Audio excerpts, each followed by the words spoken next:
There's something entertaining about a fight.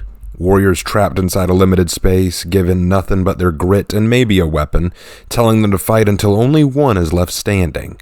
We see it today in our WWE fascinations, UFC fights, boxing, and other competitive sports.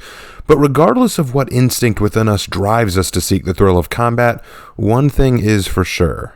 Many of these warriors of today who partake in these competitive sports often drew their inspiration from the earliest combat champions of the ring, or Colosseum, as it were, the Gladiators. But who are the Gladiators? What are they? Why do they fight? Why did they die out? Did they really fight to the death?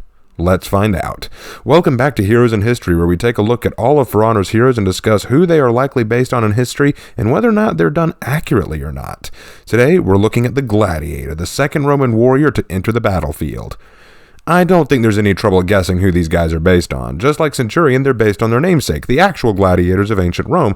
But what was a gladiator? Essentially, gladiators were slaves trained for combat and set to do battle with each other for the entertainment of a crowd. Now, some have pointed out, and rightly so, that not all gladiators were slaves initially. Some were volunteers, and that is true.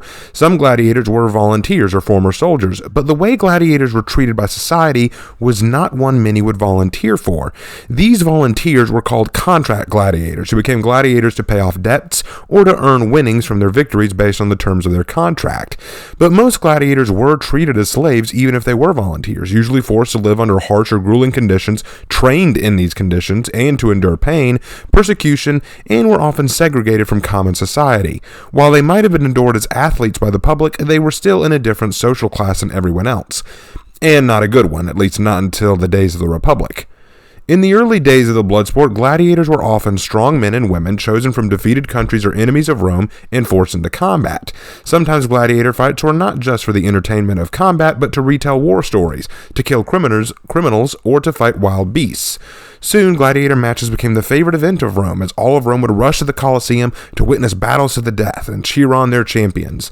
The gladiator matches were at their most popular during the 1st century BC all the way up to the 2nd century AD.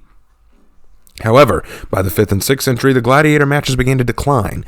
Christianity had taken a solid root in Roman society by this time, and soon many Christian observers saw gladiator matches less as entertaining fun and more as sanctioned murder and violence that God would not be pleased with.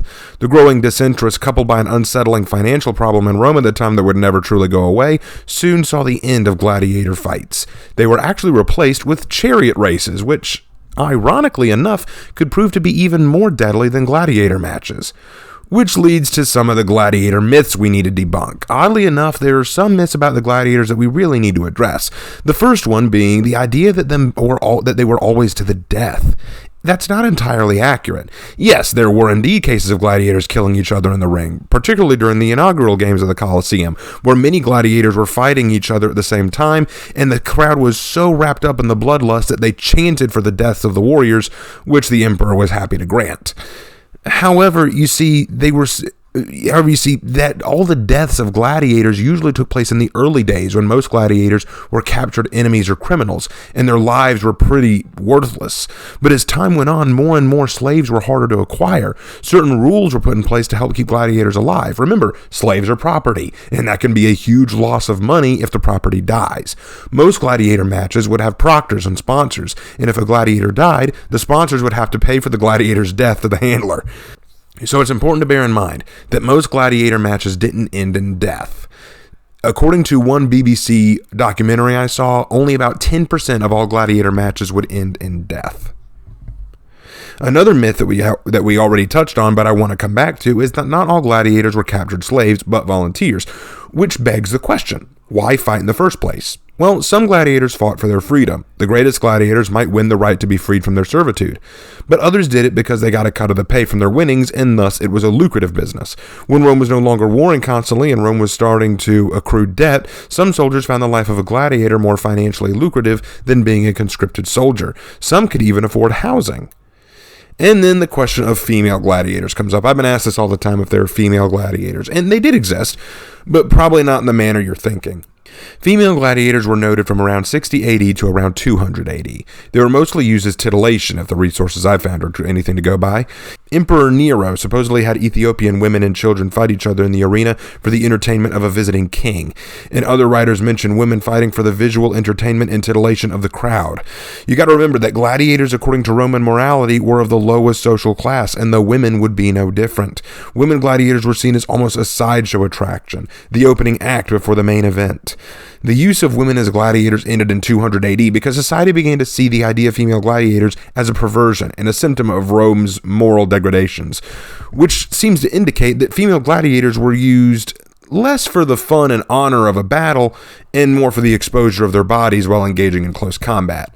Indeed, there are some written accounts of female gladiators fighting or hunting wild beasts, wearing nothing and having their breasts completely exposed.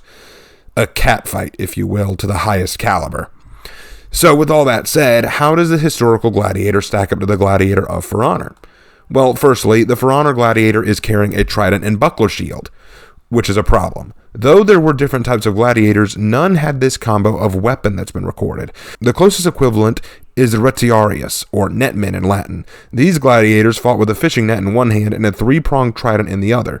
Their manner of combat was simple. Snare the enemy with the net by catching their feet or heads, or by ripping their own weapons out of their hand, and then plunge the trident into the enemy.